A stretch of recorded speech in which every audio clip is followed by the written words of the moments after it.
অনেক সময় এমন হয় যখন কেউ আপনার কাছে পরামর্শ চায় আর আপনি বলেন আমি জানি না তারা এটা কিভাবে নেবে, আমি জানি না আমার এটা বলা উচিত কিনা, তারা আমার কথাটা পছন্দ করবে না। প্রিয় বন্ধু, আমি যদি তোমাকে এই কথাটা বলি, আমরা আর বন্ধু হয়ে থাকতে পারবো না। তুমি হয়তো আমার সাথে আর কথা বলতে চাইবে না। আমি সময় মতো তোমাকে এটা বলবো, আর আপনি সেই সময়ের জন্য অপেক্ষা করতে থাকেন। সেই সময় আর কখনো আসে না। এটা সত্যি যে আমাদের ঠিক সময়ের জন্য অপেক্ষা করা উচিত, কিন্তু আমাদের কিছুটা তারাও থাকা উচিত। আর তাওয়াসাও শব্দে এই তারা থাকার ব্যাপারটি আছে। এই ব্যাপারটি প্রথমত জেনে নেওয়া প্রয়োজন। কাউকে বিপুল পরিমাণ সম্পদ দেওয়ার অর্থেও এটি ব্যবহৃত হয়। ওয়াসিয়া বলতে বোঝায় যখন আপনি কাউকে বিপুল পরিমাণ জমি লিখে দেন বা বিশাল বাড়ি, একটা বড় এলাকা, তাওয়াসি দিয়ে এটাও বোঝায়। তাই এটা দিয়ে ইঙ্গিত করা হয় আপনি কাউকে যা বলছেন তা নিঃসন্দেহে তার জন্য গুরুত্বপূর্ণ উপদেশ, তার জন্য এটা খুবই মূল্যবান সম্পদ যা আপনি তাকে দিয়েছেন। এটা সত্যিকার অর্থেই তার কাজে আসবে, বুঝতে পারছেন? তাহলে এটা হলো এর দ্বিতীয় অর্থ। আর সবশেষে তাওয়াসি শব্দটি বাবে তাফাউল থেকে এসেছে, যার অর্থ হলো আল ইশতিরাক। এর মধ্যে এমন কিছু বিষয়ের প্রতি ইঙ্গিত করা হয় যা আপনারা মিলিত হয়ে একে অপরের জন্য করে থাকেন। অর্থাৎ আপনি অন্যকে একটি সত্য বিষয় জানান এবং অপরজনও আপনাকে একটি সত্য জানায়। এই শিক্ষাটি আজ আমরা জানব। যখন আপনি কাউকে একটা ভালো উপদেশ দেন, মাঝে মধ্যে এমন ঘটে তারা আপনার দিকে তেড়ে আসে আর বলে, ও তাই, আর তুমি কি করো? তুমি আমাকে এটা করতে বলছো, আর আমি তোমাকে এটা করতে দেখেছি, ইত্যাদি ইত্যাদি। সে আপনাকে খোঁচা দেয়, আপনার দিকে তেড়ে আসে। এমত অবস্থায় স্বাভাবিক মানুষের প্রতিক্রিয়া হবে, ভাই, আমি তোমাকে একটা ভালো কথা বললাম আর তুমি আমাকে উল্টা কথা শোনাচ্ছ। এটা আমার ভালোর জন্য না, বরং তোমার ভালোর জন্য। কিন্তু তাওয়াসি দিয়ে তোমার ব্যাপার এবং আমার ব্যাপার দুটোই বোঝায়। সুতরাং সে যদি আপনার দিকে তেড়েও আসে, তাওয়াসাউ বিল হক এর শিক্ষা হলো এখানে আপনার উচিত হবে, আসলে ভাই তুমি ঠিকই বলেছ, আমার এটা নিয়ে সংশোধন হওয়া উচিত, এটুকুই আপনার বলা উচিত। এটাই হলো তাওয়াসাউ বিল হক এর শিক্ষা। এই শিক্ষাটি আমরা উমর বিন খাত্তাব রাদিয়াল্লাহু তাআলা আনহু থেকে পাই।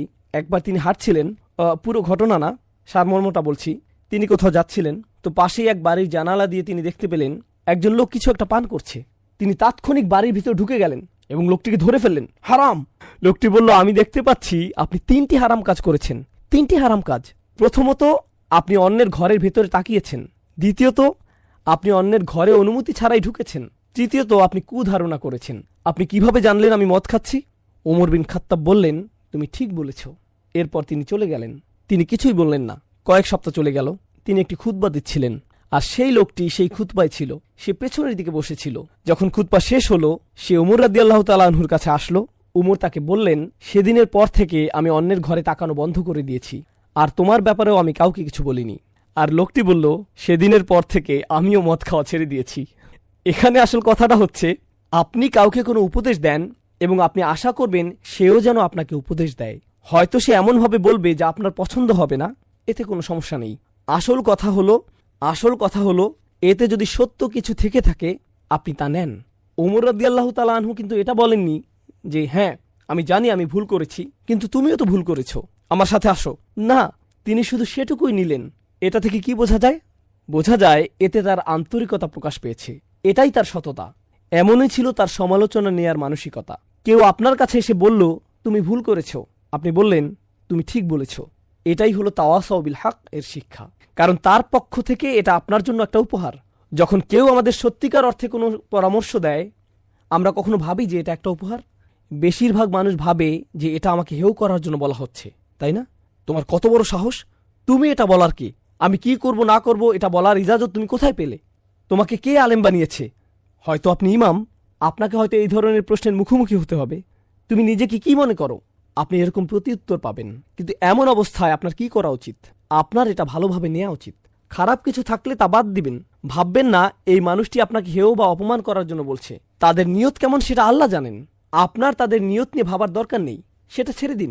আপনি কেবলমাত্র এর ভালো অংশটুকু নিন। এটাই হলো তাওয়াসাউ বিল হক।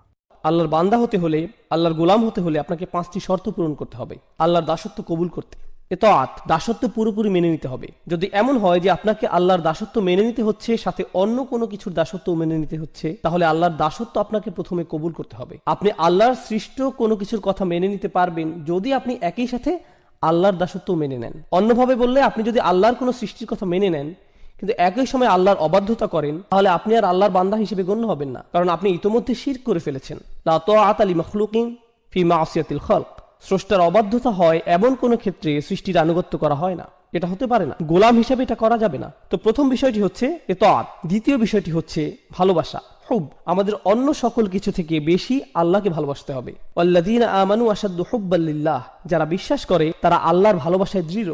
একই সূরাতে আল্লাহ বলেন, ওয়ামিনান নাসি মান ইয়াত্তাখিযু মিন দুনিল্লাহি আনদাদাও ওয়া ইউহিব্বুনাহুম কাহুব্বুল্লাহ। মানুষের মধ্যে এমন রয়েছে যারা আল্লাহর সমকক্ষ দাঁড় করায়, তারা তাদের এমনভাবে ভালোবাসে যেভাবে আল্লাহকে ভালোবাসে, কিন্তু যারা বিশ্বাস করে তারা আল্লাহর ভালোবাসায় দৃঢ় থাকে। অন্যভাবে বললে, আমাদের ভালোবাসা আছে আমাদের পিতামাতার প্রতি, ভাই বন্ধু, সন্তান সন্ততি, জীবন সঙ্গী, ধন সম্পদ ইত্যাদি সকল কিছুর প্রতি, কিন্তু এগুলো কোনোটাই আল্লাহর ভালোবাসার ঊর্ধ্বে নয়। সকল ভালোবাসাই থাকে আল্লাহর প্রতি ভালোবাসার অধীন।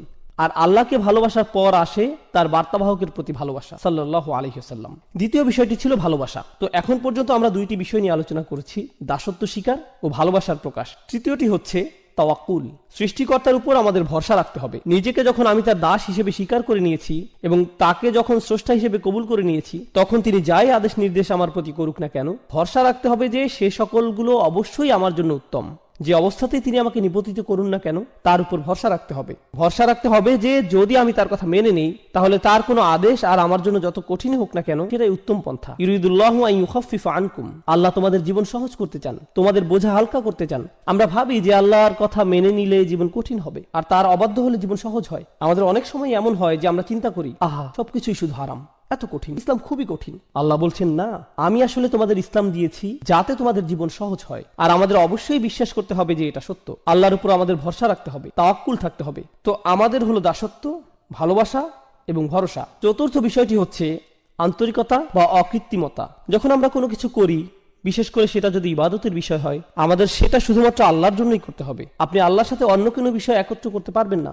যেমন ধরুন, আপনি মসজিদে দান করবেন, যদি সাথে এমন চিন্তাও রাখেন যে একটু নামও হবে আর হ্যাঁ দানও হবে, এভাবে নিয়তে মিশ্রণ ঘটাতে পারবেন না। সেটা আলাদা যে দান করলে হয়তো আপনার কিছুটা নামও হবে, কিন্তু মনে যদি আগে থেকে খ্যাতির লোভ থাকে, তাহলে আপনার দান বৃথা। আপনার লক্ষ্য শুধুমাত্র আল্লাহর জন্য হতে হবে। আল্লাহ তার জন্য করা নিয়তে অন্য কারো অংশগ্রহণ করা পছন্দ করেন না, বিন্দু পরিমাণও না। আর তিনি আমাদের থেকে যা চান, ইন্না সলাতি ওয়া নুসুকি ওয়া মাহইয়ায়া ওয়া মামাতি লিল্লাহি রব্বিল আলামিন, এই আন্তরিকতার ব্যাপারে আগের সূরাতে আলোচনা হয়েছে। ফাসাল্লি লিরাব্বিক, তোমার রবের প্রতি আন্তরিকতার সাথে সালাত আদায় করো। আল্লাহর জন্য কোনো কিছু করার ক্ষেত্রে আমাদের নিয়তকে পরিশুদ্ধ করতে হবে।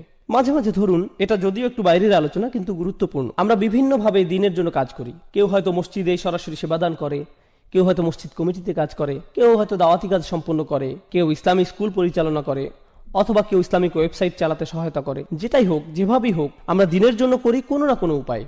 কাজের শুরুতে আমাদের নিয়ত শুধু আল্লাহর জন্যই থাকে, কিন্তু সময় পার হলে আমাদের মনে বিভিন্ন চিন্তার উদ্রেক হয়। আমরা বলি, মানুষ আমার কথাই শুনছে, আমার এখানে প্রধান হওয়া উচিত, আর আমাদের আমিত্ব বোধ জাগ্রত হয়। মানুষদের অবশ্যই আমার কাজের স্বীকৃতি দিতে হবে।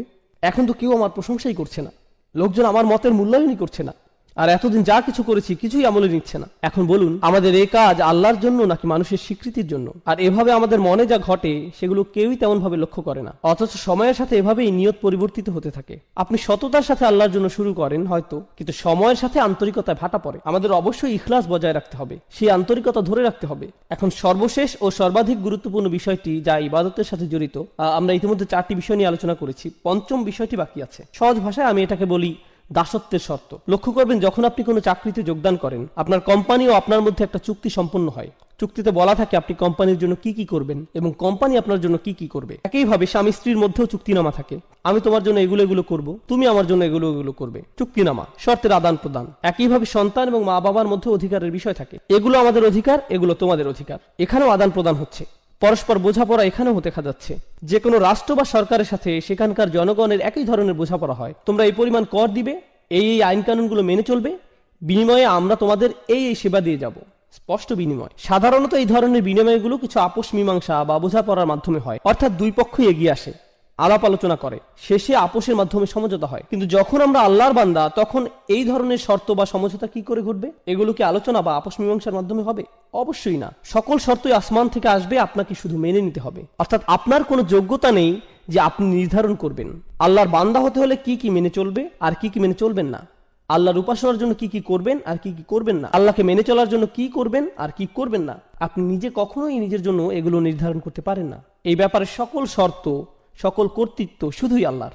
আর শুধুমাত্র এভাবেই আপনি আল্লাহর বান্দা হতে পারেন যে এসব শর্তে এই চুক্তিতে আপনার সামান্যতম অংশও নেই, সকল শর্তই আল্লাহর, কর্তৃত্ব শুধুই আল্লাহর। এবার আসুন, কাফিররাও আল্লাহকে ডাকে, তারাও তাওয়াফ করে, সিজদাও করে, আল্লাহর নাম তারাও ভালোভাবেই স্মরণ করে, প্রায় সবকিছুই করে, কিন্তু সেই শর্তগুলো, সেই চুক্তিনামা, তারা যেটাকে আল্লাহর দাসত্ব বলে, যেটাকে তারা আল্লাহতে বিশ্বাস বলে, সেই বিশ্বাস দাসত্বের চুক্তিনামা তারা নিজেরাই বানিয়ে নেয়। কিন্তু আল্লাহ বলছেন, তোমরা যদি নিজেদের মন মতো এই শর্তসমূহ বানিয়ে নাও, সেটা গ্রহণযোগ্য না। এগুলো শুধু তখনই গ্রহণ করা হবে যদি তা কেবল আমার পক্ষ থেকেই আসে। আর সেই শর্তসমূহ যা তার থেকে আসে সেগুলো মূলত তাই যা নবী রাসূলগণ নিয়ে আসেন। তাই এসব শর্তাবলী এগুলো খুবই গুরুত্বপূর্ণ। আপনাকে একদিন কেউ বলল, জানো, আমি সৃষ্টিকর্তাকে খুবই ভালোবাসি, আমি প্রায়ই তার উপাসনা করি, প্রার্থনা করি। আসলে আপনি করেন না, আপনি করেন না। কেননা আপনি যদি সৃষ্টিকর্তার প্রার্থনা করেন নিজের মন মতো করে, তাহলে কিভাবে আপনি তার গোলাম হবেন? যখন আপনি সৃষ্টিকর্তার প্রার্থনা করবেন এমনভাবে, ঠিক যেমনভাবে তিনি আপনার নিকট আশা করেন, এটাকে সৃষ্টিকর্তার সঠিক উপাসনা বলা যায়। শর্তগুলোর সংজ্ঞা কেবল আল্লাহর পক্ষ থেকেই আসতে পারে। আল্লাহতে বিশ্বাসের অর্থ আসলে কি কি? আল্লাহকে মেনে চলার অর্থ কি? আল্লাহর ইবাদত করার অর্থটাই বাকি। এটি হলো প্রাথমিক আলোচনা। দাসত্বের শর্তসমূহ দুইটি বিষয়। আমি চাই আপনারা ইবাদত শব্দটার আসলে আরবিতে কি বোঝায় সেটা আগে জেনে নিন। কিংবা বলা যায় উবুদিয়্যা শব্দটি, যেটি মূলত মাজদার ব্যাকরণ অনুযায়ী, এটি মূলত দুটি বিষয়ের সমন্বয়।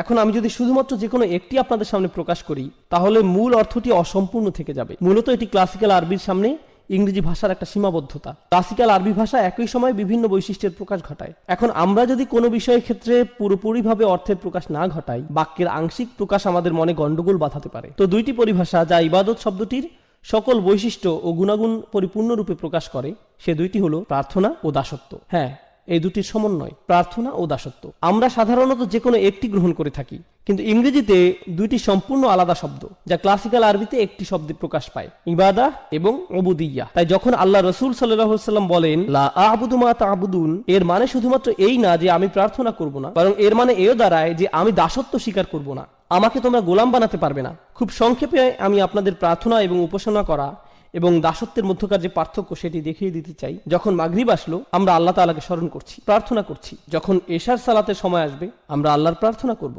কিন্তু এই দুই নামাজের মাঝখানে সময় আমরা কি করি?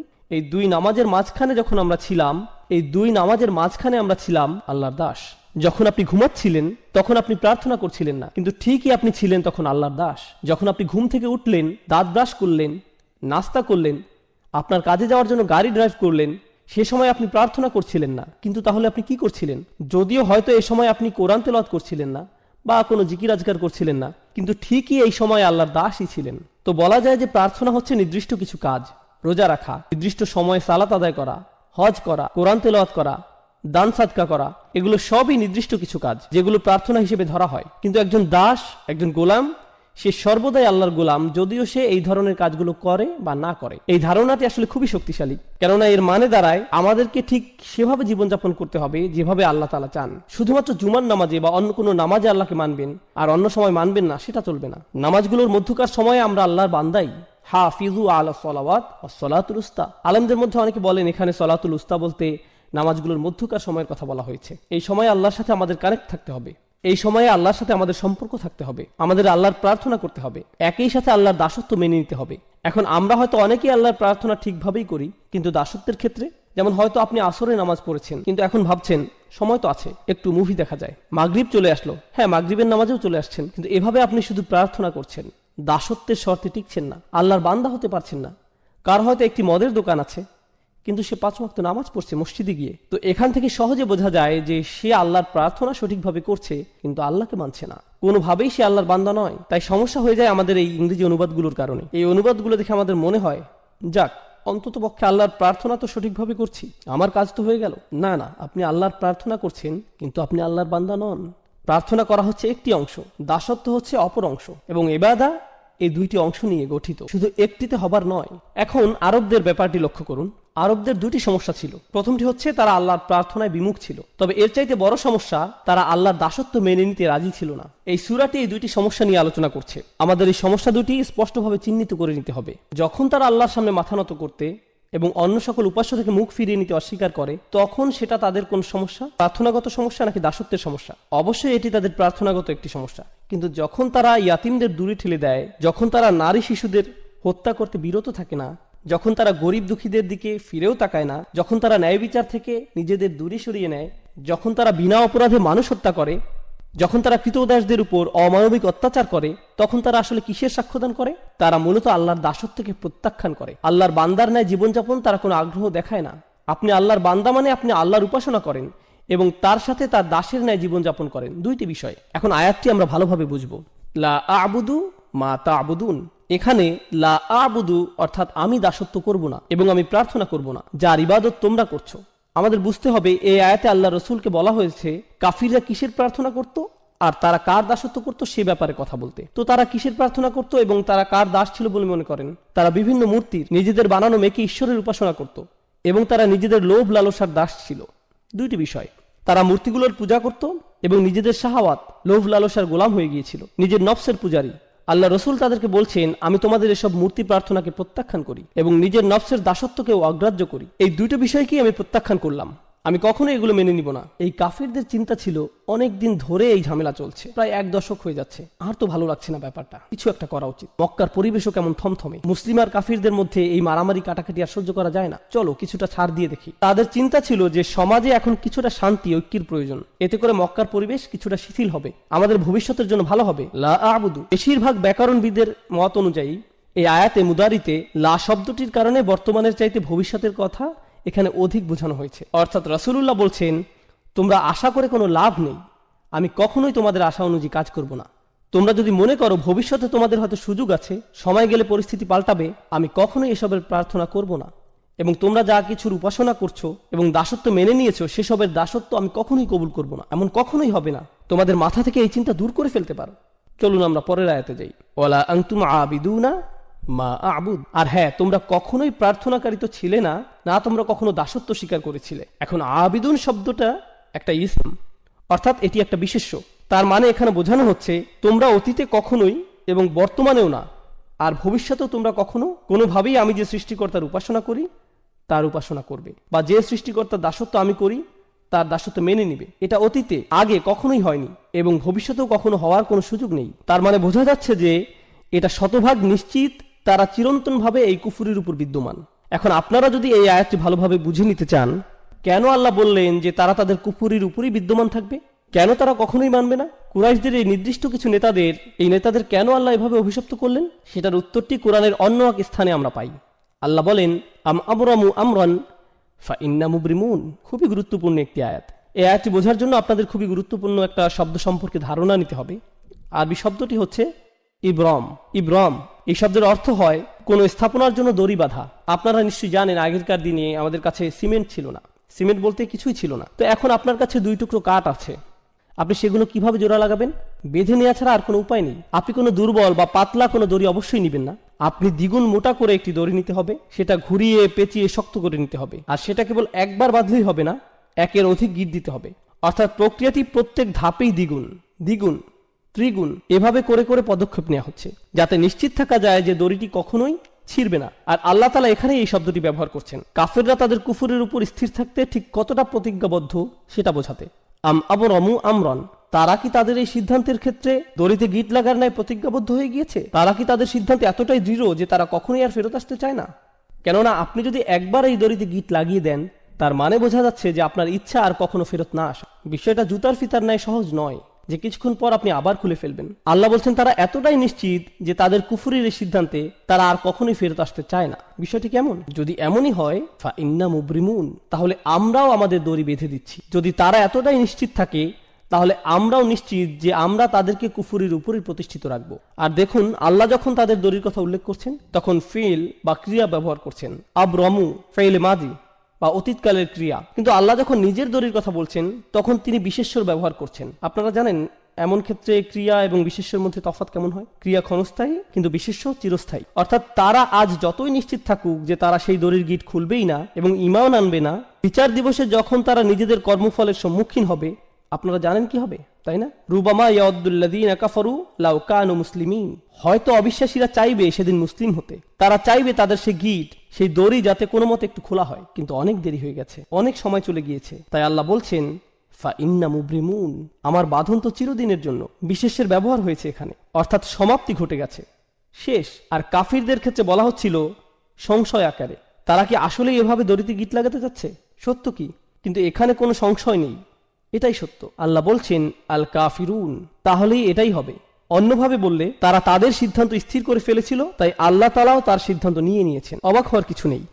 তোমরা কখনোই সেই সত্তার প্রার্থনা করনি যার প্রার্থনা আমি করেছি। মনে করো না যে আমার নবুয়তের পূর্বে তোমাদের আর আমার বিশ্বাস একই ছিল। না না না, কখনোই না। ওয়ালা আনতুম আবিদুন, তোমরা কখনোই করনি, কখনোই সঠিকভাবে প্রার্থনা করনি, আগেও কখনো করনি, ভবিষ্যতেও কখনো করবে না। যার দাসত্ব আমি এখন করছি তোমরা তা মেনে নিবে না। আবুদ এই শব্দটি রাসূলের জন্য বর্তমানকালে ব্যবহৃত হয়েছে। খুবই চমৎকার প্রয়োগ। এই শব্দটি বর্তমানকালে ব্যবহৃত হলে কি বোঝায় জানেন? তিনি তার অতীত বোঝাননি, তিনি শুধুমাত্র তার ভবিষ্যৎ নিয়ে বলেছেন। আর এটি খুবই চমৎকার কেন জানেন? কারণ তিনি কখনোই শিরক করেননি। রাসূলুল্লাহ সাল্লাল্লাহু আলাইহি ওয়াসাল্লাম কখনোই শিরক করেননি, সেটা আমরা জানি। কিন্তু সত্যিকার অর্থেই তিনি আল্লাহর বান্দা তখন হলেন যখন আল্লাহর পক্ষ থেকে তার নিকট ওহী আসা শুরু হলো। তিনি সত্য খুঁজে ফিরছিলেন, সর্বক্ষণ চিন্তায় পেরেশানিতে মগ্ন ছিলেন। ওয়াজাদাকা দাল্লান ফাহাদা, আমরা তোমাকে অন্বেষণ করতে দেখেছি এবং পথ প্রদর্শন করেছি। কিসের পথ দেখানোর কথা বলা হচ্ছে? দাসত্ব কবুলের পথ। হেদায়েত ও দাসত্ব একই পথের পথিক। ইয়াকা না'বুদু ওয়া ইয়াকা নাস্তাঈন, তারপরে কি আসছে? ইহদিনা, অর্থাৎ হেদায়েত। তো রাসূল সাল্লাল্লাহু আলাইহি ওয়াসাল্লাম বলছেন, এখন আমি সত্যিকার অর্থে দাসত্ব খুঁজে পেয়েছি। তবে তার মানে এই না যে তোমরা মনে করবে পূর্বে আমি তোমাদের ধর্মবিশ্বাসী ছিলাম। না না, সেটা কখনোই ঘটেনি। তাই তোমাদের এ ব্যাপারে বিভ্রান্ত হওয়া উচিত নয়। আর এখানে খুবই শক্তিশালী শিক্ষা যেটা পাওয়া যায় সেটা হচ্ছে, যদি তোমরা জানো যে আমি কখনোই তোমাদের বিশ্বাস গ্রহণ করব না, এবং আমিও জানি যে তোমরা আমার বিশ্বাস কখনো গ্রহণ করবে না, তার মানে এখান থেকে সহজেই বোঝা যায় যে আমাদের রাস্তা ভিন্ন।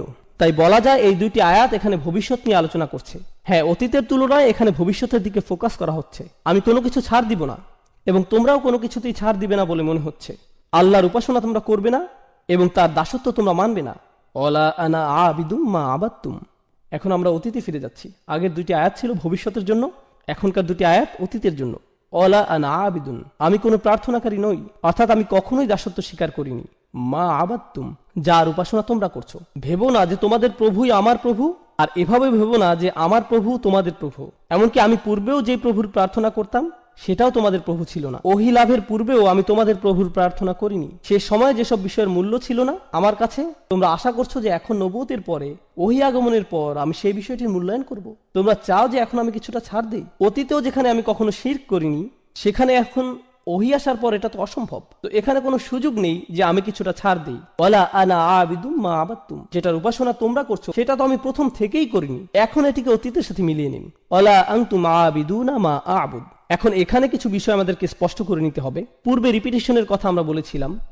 প্রথম ওয়ালা আনতুম আবিদুনা মা আবুদ ছিল ভবিষ্যতের জন্য, কিন্তু দ্বিতীয়বার যখন বলা হলো এটি অতীতের জন্য। একটি ছিল এক বিষয়ে ছাড় দেওয়ার জন্য এবং অপরটি অপর বিষয়ে ছাড় দেওয়ার জন্য। এই আয়াতটি পুনরায় আসার কারণ আমরা ইতিমধ্যে বুঝে নিয়েছি। তৃতীয় আরেকটি উপায় যেভাবে আয়াতটির পুনরাবৃত্তির কারণ বোঝা যায়, যখন আপনি কোথাও যান আর কারো বিরুদ্ধে শত্রুতা পোষণ করেন, আপনি তখন খুবই কঠিন ভাষা ব্যবহার করেন আর কারোর সাথে কঠোর আচরণের জন্য একই ধরনের কিছু কথা বারবার বলার প্রয়োজন হয়। ঘৃণা করি, আমি তোমাকে ঘৃণা করি, মেরে ফেলবো, আমি তোমাকে মেরে ফেলবো। একই কথা পুনরায় বলে আপনি কি বোঝাতে চাচ্ছেন? এখান থেকে আপনার রাগান্বিত অবস্থায় স্পষ্ট হয়। এখান থেকে বোঝা যায়, শুনেছো আমার কথা, বুঝেছো, আমি কোথাও যাচ্ছি না, আজ শেষ করেই ছাড়বো। এভাবে পুনঃ পুনঃ বলা এটি রাসূলের বলার ভঙ্গি। আল্লাহ রাসূলকে শিখিয়ে দিচ্ছেন যে তাদের বুঝিয়ে দাও, ভালোভাবে আলোচনা করে নাও, তারা সঠিক অর্থে যেন বুঝে নেয়। যদি তারা প্রথমবার না বুঝে তাদেরকে আবার বলো। এটি মূলত খুবই কঠিনভাবে বলার একটি মাধ্যম। ওয়ালা আনতুম আবিদুনা মা আবুদ। এখন এখানে মা শব্দটি খুবই গুরুত্বপূর্ণ।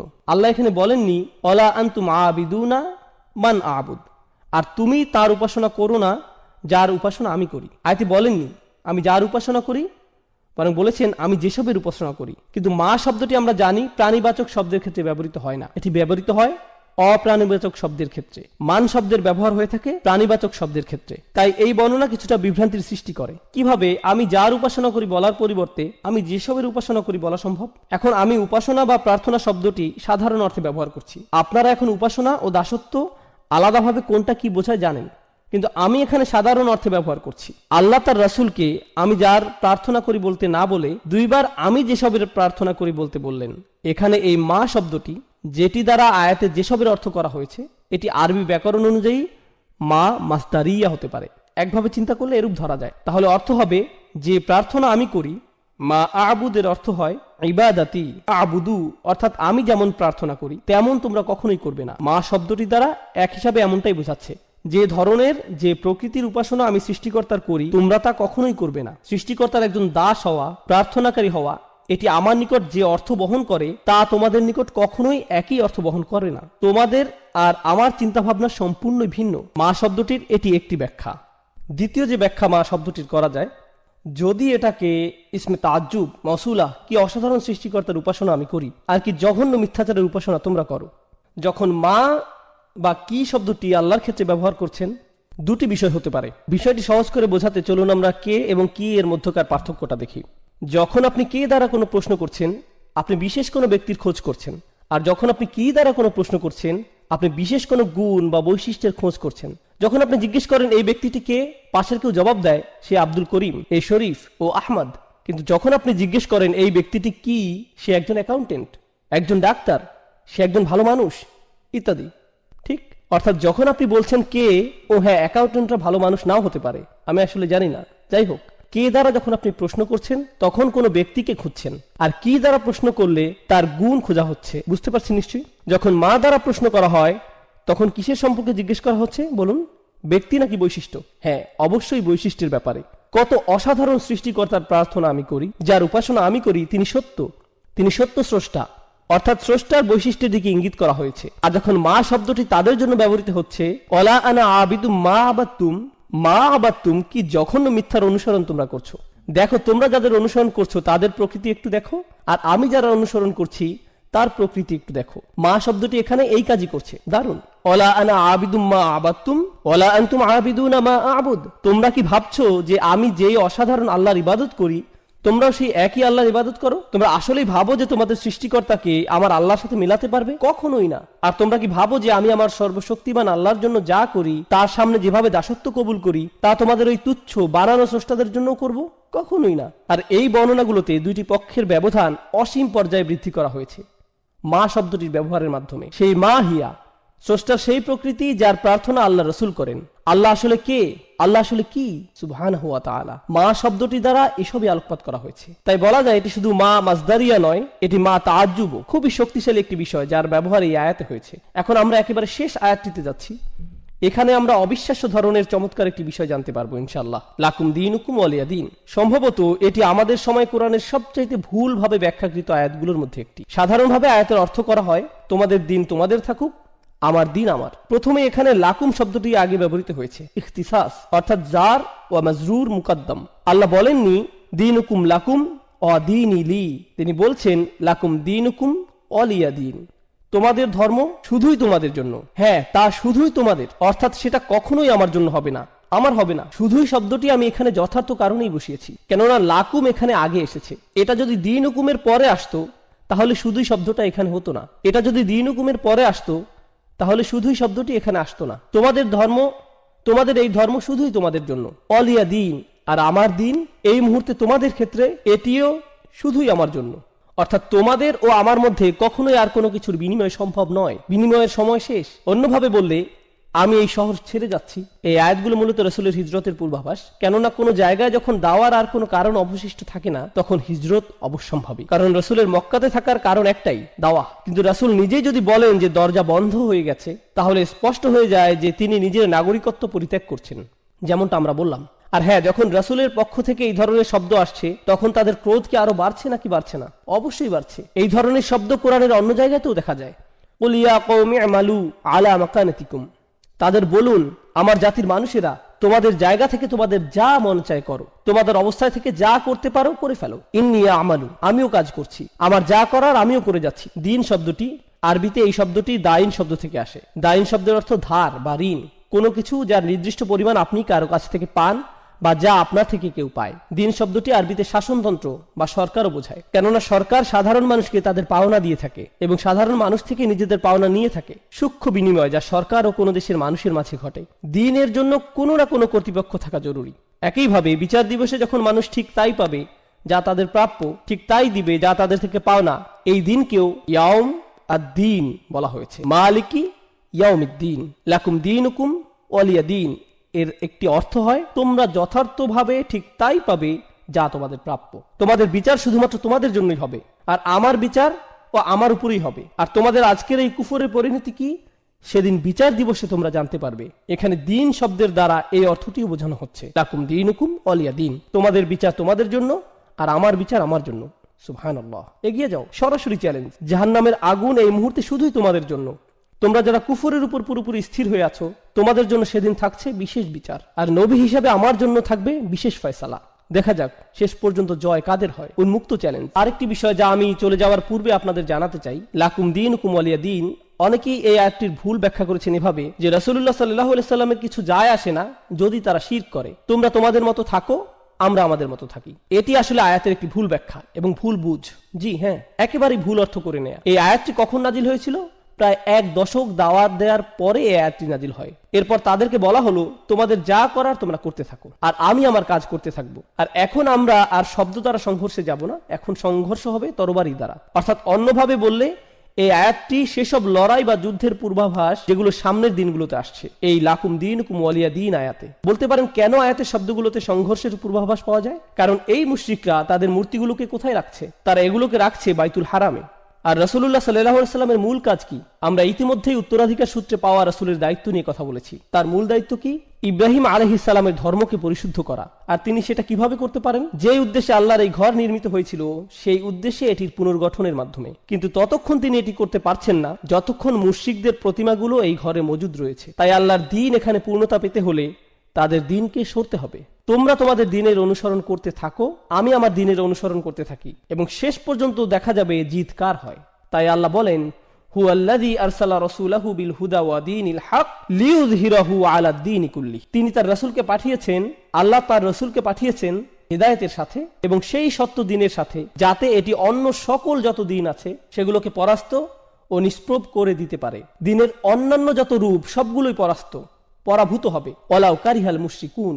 যদিও মুশরিকরা বিষয়টি ঘৃণা করে, যদিও তারা এটি অপছন্দ করে, তো তোমরা যা করার করতে থাকো, কিন্তু সেগুলো সবই বৃথা হবে। আমার দ্বীন ইতোমধ্যেই নিশ্চয়তা পেয়ে গেছে। আর হ্যাঁ, দ্বীন শব্দটি পরবর্তী আয়াতে আরো বেশি স্পষ্ট হবে। আরাআইতান নাসা ইয়াদখুলুনা ফি দীনিল্লাহ। দ্বীন শব্দটি আবারও আসছে। সেখানে আমরা জানতে পারবো যে সংঘাতের শুরু এই সূরাতে হয়েছিল। পরবর্তী সূরাতে দেখা যাবে কারা এতে জয়লাভ। আর এই সূরার সর্বশেষ শিক্ষা একেবারে শেষ বক্তব্য রাখার পূর্বে অতিরিক্ত দুইটি বিষয়ে কিছু কথা বলবো ইনশাআল্লাহ তাআলা। প্রথম কথাটি হচ্ছে, আগের সূরাতে আমরা দেখতে পাই মক্কার কুরাইশরা রাসূলুল্লাহ সাল্লাল্লাহু আলাইহি সাল্লাম ও তার পরিবারের উপর একটি ব্যক্তিগত আক্রমণ করে। বাতারা মুহাম্মাদুন, এই শব্দটি দ্বারা তারা আক্রমণ শুরু করে। মাআযাল্লাহ। এর দ্বারা তারা বোঝায় যে রাসূলের বংশের শিকড় কেটে গেছে এবং বেশি দিন আর স্থায়ী হবে না। গত সপ্তাহে এই বিষয়ে আমরা বিস্তারিত আলোচনা করেছি, আপনারা চাইলে মনে করে নিতে পারেন। এই আক্রমণের জবাবে আল্লাহ সুবহানাহু ওয়া তাআলা রাসূলের সকল অনুসারীদের বললেন না যে তোমরা সবাই বলো, কারণ রাসূল যখন কুরাইশদের প্রতিমাগুলো থেকে নিজেকে দূরে সরিয়ে নেবেন, স্বাভাবিক যে তার অনুসারীরাও সেটাই করবেন। কিন্তু আল্লাহ তাআলা তাদের কিছুই বলতে বলেননি। তিনি বলেননি কুলু ইয়া আইয়ুহাল কাফিরুন, তোমরা সবাই বলো আইয়ুহাল কাফিরুন। এভাবে বলার জন্য আল্লাহ সুবহানাহু ওয়া তাআলার পক্ষ থেকে তাগিদ আসেনি, বরং আল্লাহ শুধুই রাসূলকে বলতে বলেছেন কুল ইয়া আইয়ুহাল কাফিরুন, শুধু তুমি বলো, তাদের একাই বলো। এর কারণ হচ্ছে যেহেতু কুরাইশরা ভেবেছে যে রাসূলের পরিবার আর বাড়বে না, তিনি একা যথেষ্ট নন, একা তিনি কিছুই করতে পারবেন না। আল্লাহ আযজা ওয়া জাল্লা স্পষ্ট করে ঘোষণা দিলেন যে রাসূল একাই তাদের জন্য যথেষ্ট। রাসূল সাল্লাল্লাহু আলাইহি সাল্লামের আর কাউকেই প্রয়োজন নেই। এটি কোরআন থেকে একটি বড় শিক্ষা আমাদের জন্য। কেউ কেউ মাঝে মাঝে বলে মুহাম্মদ তার অনুসারীদের ব্যতীত কিছুই করতে পারতো না। মাআযাল্লাহ, খুবই জঘন্য ভাষার ব্যবহার। আমরা মুসলিমরা কখনোই এমনটা বলি না, অমুসলিম ইতিহাসবিদরা বিশেষ করে এমনটা বলে থাকে। মুহাম্মদ তার অনুসারীদের উপর নির্ভর করেছিল, এই ধরনের কথাবার্তা। এখন লক্ষ্য করুন আল্লাহ তাআলা কি বলছেন, ইল্লা তানসুরুহু ফাকাদ নাসারাহুল্লাহ। সূরা তাওবাতে আল্লাহ বলছেন, যদি তোমরা তাকে সাহায্য নাও করো, আল্লাহ তো তাকে ইতিমধ্যেই সাহায্য করে রেখেছেন সাল্লাল্লাহু আলাইহি সাল্লাম। তাই আমাদের দৃষ্টিভঙ্গি কখনো এমন হতে পারে না। আমাদের দৃষ্টিভঙ্গি, চিন্তা ভাবনা হচ্ছে তিনি সরাসরি আল্লাহ তাআলা থেকে সাহায্য পেয়ে থাকেন, আমাদের সাহায্যের তার কোনো প্রয়োজন নেই। আপনারা মনে করতে পারেন হুনাইনের যুদ্ধের কথা, যখন সাহাবীরা হঠাৎ ভীত হয়ে রাসূলুল্লাহ সাল্লাল্লাহু আলাইহি সাল্লাম থেকে দূরে সরে গিয়েছিলেন, তিনি হঠাৎ একা পড়ে গেলেন। চারপাশে তাকে শত্রুরা ঘিরে রেখেছিল। শত্রুপক্ষের তীরন্দাজরা পাহাড়ের উপর থেকে প্রায় তাকে নিশানায় পরিণত করে ফেলেছিল। তিনি বলতে লাগলেন, আনা রাসূলুল্লাহ লা কাযিব, আনা ইবনে আব্দুল মুত্তালিব, আমি আল্লাহর প্রেরিত রাসূল, যা মিথ্যা নয়, আমি আব্দুল মুত্তালিবের নাতি। তিনি একাই সেখানে অবিচল দাঁড়িয়ে থাকলেন, বিন্দুমাত্র পিছপা হননি, অথচ তার সাথে কেউ ছিল না। এটাই হচ্ছে হিম্মত যা আল্লাহ সুবহানাহু ওয়া তাআলা তার রাসূলকে দিয়ে পাঠিয়েছেন এই দুনিয়াতে সাল্লাল্লাহু আলাইহি সাল্লাম। এটা হচ্ছে প্রথম বিষয় যা আমি বলতে যাচ্ছিলাম। দ্বিতীয় বিষয়টি হচ্ছে, আমি ইতিমধ্যে বলেছি আপনাদের যে কুরাইশরা চাচ্ছিল রাসূল তাদের সাথে কিছুটা হলেও আপোষ করুক, কিন্তু আল্লাহ বলছেন যে তাদের রাসূলের সাথে কথাবার্তা বলে লাভ নেই। রাসূল তো শুধু আমার নেয়া সিদ্ধান্ত তাদের জানাচ্ছে, এগুলো সবই আমার আদেশ। তাই সূরাটি শুধু ইয়া আইয়ুহাল কাফিরুন না বলে কুল শব্দ দিয়ে শুরু হচ্ছে, অর্থাৎ রাসূল সরাসরি তোমাদের বলছে না, বরং আমার আদেশে রাসূল তোমাদের বলছে। তাই রাসূলের সাথে আপোষ করে তাদের কোনো লাভ হবে না। এখন এই সূরার শেষে লাকুম দীনুকুম ওয়ালিয়া দীন, দিন শব্দের শেষে যে নুনটি রয়েছে এটি আসলে দিনই হওয়ার কথা। তোমাদের নিকট তোমাদের দিন থাকুক আর আমার নিকট আমার দিন। আরবি ব্যাকরণ অনুযায়ী ইদফা হওয়ার কারণে এখানে শেষে ইয়া হওয়ার কথা, এক্ষেত্রে যাকে ইয়া মুতাকাল্লিম বলা হয়, কিন্তু অলঙ্করণের স্বার্থে এখানে ইয়া সরিয়ে ফেলা হয়েছে আর শুধুই কাসরা ব্যবহার করা হয়েছে। আপনি যদি মুসহাফ একটু চেক করে দেখেন তাহলে দেখবেন এটি বলছে লাকুম দিনুকুম ওয়ালিয়া দিন, শুধুই কাসরা শেষে আছে, অর্থাৎ ইয়া সরিয়ে ফেলা হয়েছে। আরবিতে এই নিয়মটিকে বলা হয় হাসফ, যেখানে একটি অক্ষরকে সরিয়ে ফেলা হয়। বিভিন্ন কারণে এটি প্রয়োগ হয়ে থাকে, তার মধ্যে একটি কারণ হচ্ছে বিস্ময়ের প্রকাশ, অর্থাৎ যখন আপনি খুবই উত্তেজিত বা আবেগী হয়ে পড়েন তখন দিনই না বলে আপনি শুধু বলেন দিন। একইভাবে আমরা যখন আল্লাহ আজ্জা ওয়া জাল্লার কাছে প্রগাঢ়ভাবে সাহায্য